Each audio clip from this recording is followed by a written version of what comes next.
Estamos aqui no Grupo Espírita Allan Kardec de Corinto para mais um estudo do Evangelho, capítulo 7, Bem-aventurados os pobres de espírito. Item 3. Quem se elevar será rebaixado.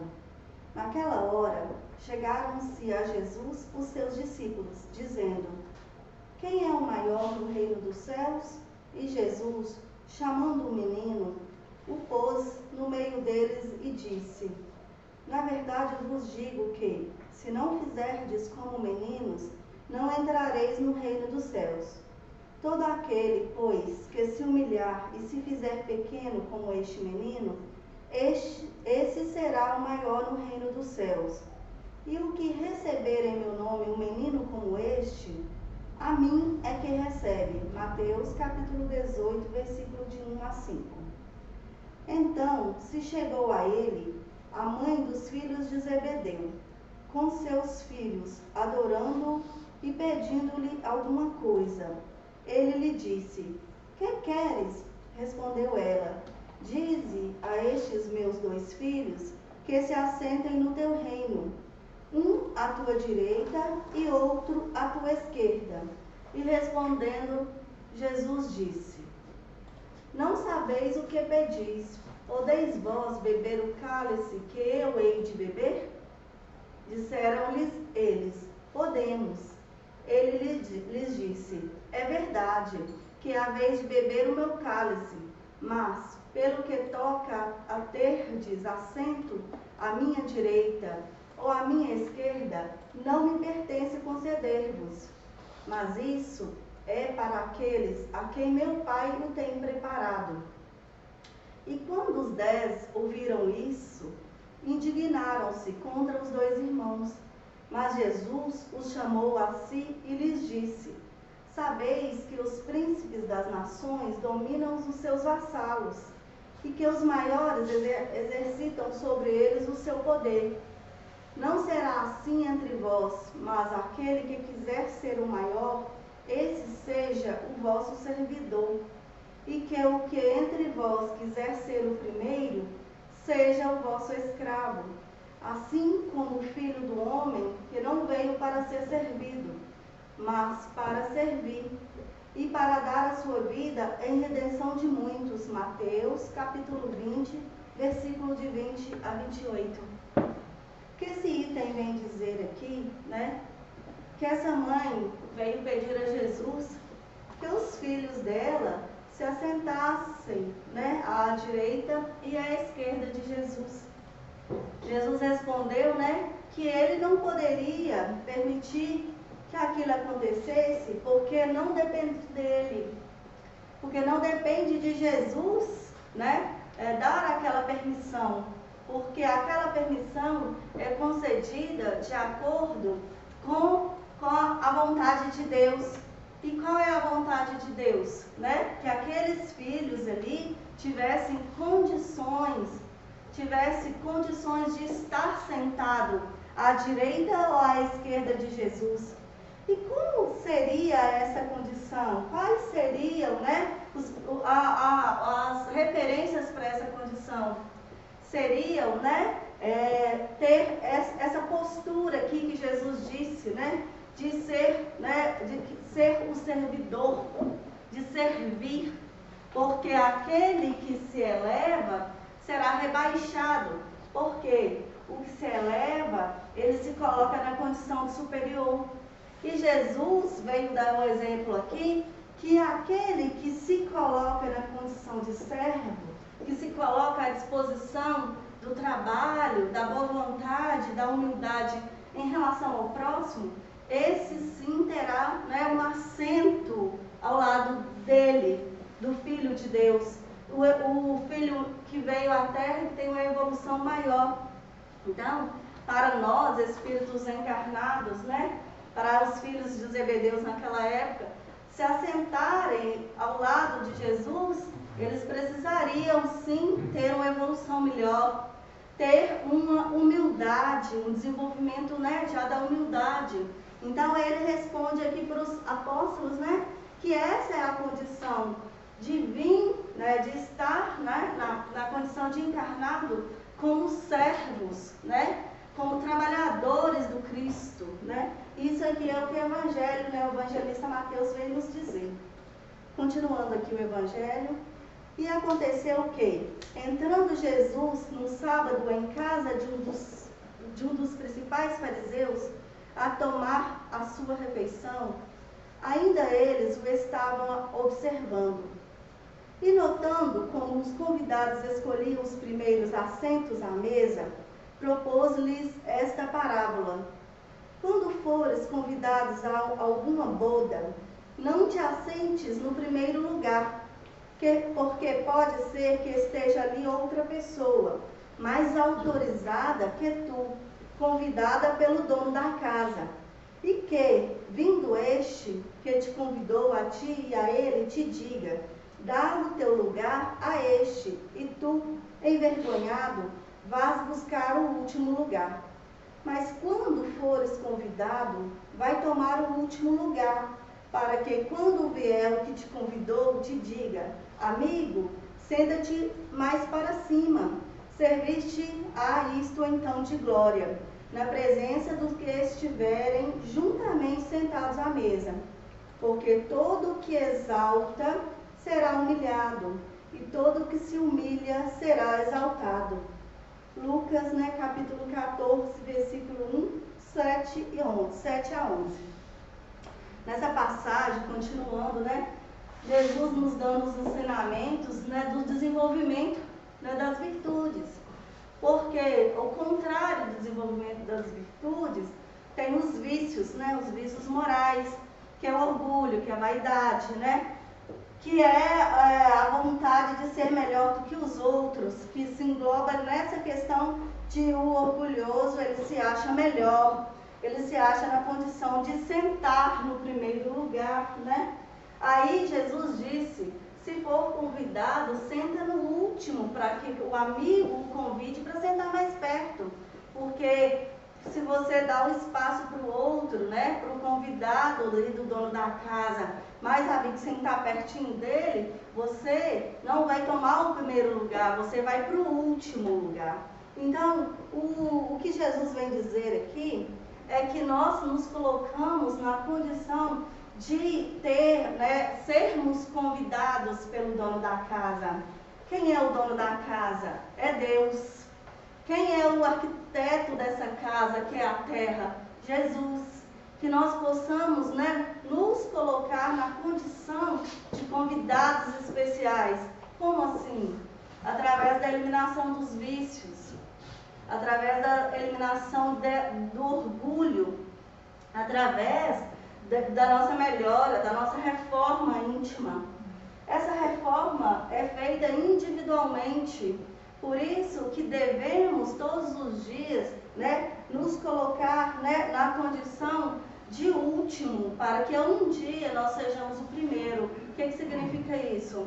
Nós nos colocamos na condição de necessitados, de necessitados de ajuda, e não de um copo cheio, de uma pessoa que já sabe tudo, que nós precisamos estudar, que nós precisamos entender melhor as palavras de Jesus, né? Entender e colocar em prática o que Jesus vem nos dizer, para que nós sejamos humildes, para que nós tenhamos desenvolvimento das nossas virtudes, que ainda, né, nesse planeta de provas e expiações, está ainda em déficit, né? Nós temos dificuldade ainda do desenvolvimento da nossa humildade, de nos colocar no local do próximo, de fazer, né, aquilo que nós gostamos para os próximos, né? Fazer o bem para eles, porque nós nos colocamos na condição de que a gente precisa de ajuda, quer o bem para a gente, mas para que a gente seja o primeiro, a gente tem que se colocar na condição de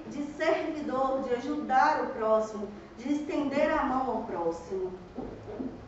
Aqui, né, continuando no item 6, essas máximas são consequências do princípio de humildade, que Jesus põe incessantemente como condição essencial da felicidade prometida aos eleitos do Senhor, mas nas seguintes palavras: bem-aventurados os pobres de espíritos, porque deles é o reino dos céus. Ele toma um menino como exemplo da simplicidade humildade de coração e diz: todo aquele, pois, que se fizer pequeno como este menino, será o maior no reino dos céus. Ou seja, aquele que não tiver pretensões à superioridade ou à infalibilidade. O mesmo pensamento fundamental se encontra nessa outra máxima: aquele que quiser ser o maior, seja o que vos sirva. E ainda nesta, porque quem se exaltar será humilhado, e quem se humilhar será exaltado. O Espiritismo vem confirmar a teoria pelo exemplo, ao mostrar que os grandes no mundo dos espíritos são os que foram pequenos na terra, e que frequentemente são bem pequenos os que foram grandes e poderosos. Aqui, gente, né, vem dizer para a gente que as máximas, né, que Jesus veio nos dizer que é a humildade, né, o desenvolvimento das virtudes, a condição essencial à felicidade. Então, essa condição essencial à felicidade é quando você se coloca, né, na condição de servidor, como diz assim, aquele que quiser ser o maior, que sirva. E ainda que se quiser se exaltar, se coloca na condição de humilhado. Por quê? Aquele que exaltar a própria condição, falar de si com orgulho, com vaidade, no mundo espiritual ele se tornará pequeno.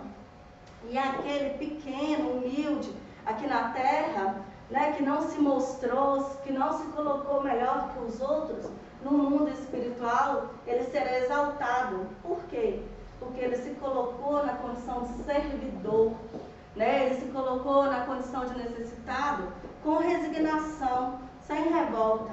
E aquele que se colocou na condição de maior, né, de orgulhoso, de infalível, igual ele diz aqui, né, que tem pretensões de superioridade, de infalibilidade, esse se torna o menor, o pequeno no mundo espiritual. Por quê?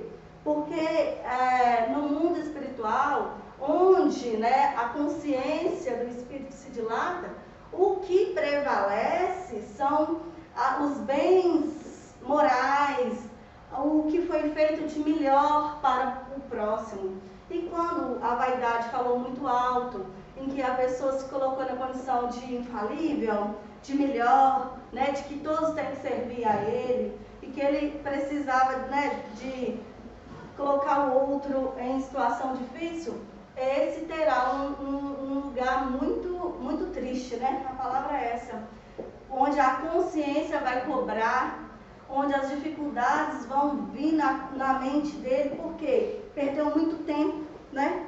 Perdeu muito tempo. Aí ele fala assim, e que os primeiros levam consigo ao morrer aquilo que unicamente constitui a verdadeira grandeza no céu, e que nunca se perde, as virtudes, enquanto os outros tiveram de deixar aquilo que os fazia grandes na terra, e que não se pode levar, a fortuna, os títulos, a glória, a linhagem. Não tendo nada mais, chegam ao outro mundo desprovidos de tudo, como náufragos que tudo perderam, até as roupas. Conservam apenas o orgulho, que torna ainda mais humilhante a sua nova posição, porque vem acima deles e resplandecentes de glórias aquele que espezinhava na terra. Então, chegando no mundo espiritual, né, após a vida terrena, após a encarnação, no desencarne, quando deixa para trás o corpo físico, as roupas, né? Igual ele fala assim, até as roupas como náufragos, porque nem o nosso corpo nos pertence. Os bens adquiridos, carros, né, títulos, né, imóveis, quando isso fica tudo para trás e chega no mundo espiritual vazio, de mãos vazias. Por quê? Porque o que leva consigo ao morrer é somente as virtudes. A grandeza no mundo espiritual são as virtudes adquiridas. Os bens materiais são de usufruto enquanto está encarnado. Então, ao desencarnar, levamos dentro a nossa própria consciência de todo bem que praticamos e o que não praticamos. Então, se chegar de mãos vazias, se foi um grande aqui na terra, né, um rico, cheio de bens e de posses, chegar lá vai se sentir muito responsável. Por quê? Porque foi a ele que foi concedido esses bens, essas virtudes, para que ele possa desenvolver um trabalho referente à ajuda ao próximo e não para simplesmente o próprio bem-estar. Aí a consciência vai cobrar, né, do indivíduo desencarnado, porque depois que desencarna e que tem uma consciência dilatada, tem a consciência do que deixou de fazer, a tristeza é muito grande. E aquele simples, né, aquele pobre de espírito, como é falado aqui no Evangelho, que chega lá com resignação, fez tudo que podia fazer, serviu com amor, com boa vontade, ele chega rico no mundo espiritual, rico de humildade, rico de virtudes, de amor, fez a caridade ao próximo, ele desenvolveu-se. Então, é o contrário, o pobre, ou o resignado, ou o rico, que foi caridoso também aqui na terra, que chega lá com a mão cheia de amor, cheia de carinho, cheia de respeito ao próximo, esse será exaltado. E aquele que chega com a mão vazia, né, infeliz, ele será rebaixado. O Espiritismo nos mostra outra aplicação desse princípio nas encarnações sucessivas, onde aqueles que mais se elevaram numa existência são abaixados até o último lugar na existência seguinte, e se deixaram dominar pelo orgulho e a ambição. Não procureis, pois, o primeiro lugar na terra, nem queiras sobrepor-vos aos outros, se não quiserdes ser obrigado a descer.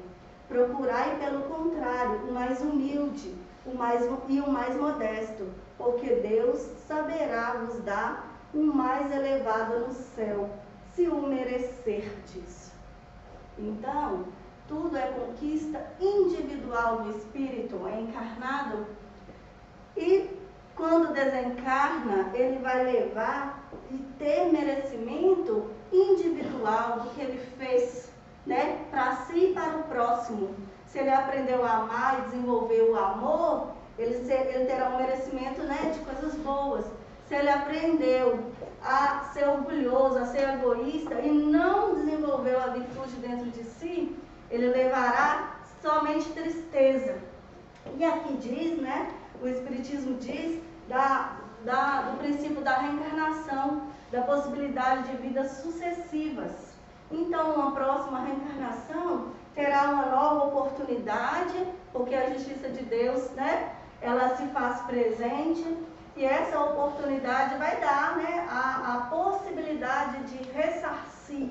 Então, nada fica sem ressarcimento. Nós vamos ter que, né, cumprir com os nossos deveres uma hora ou outra, né?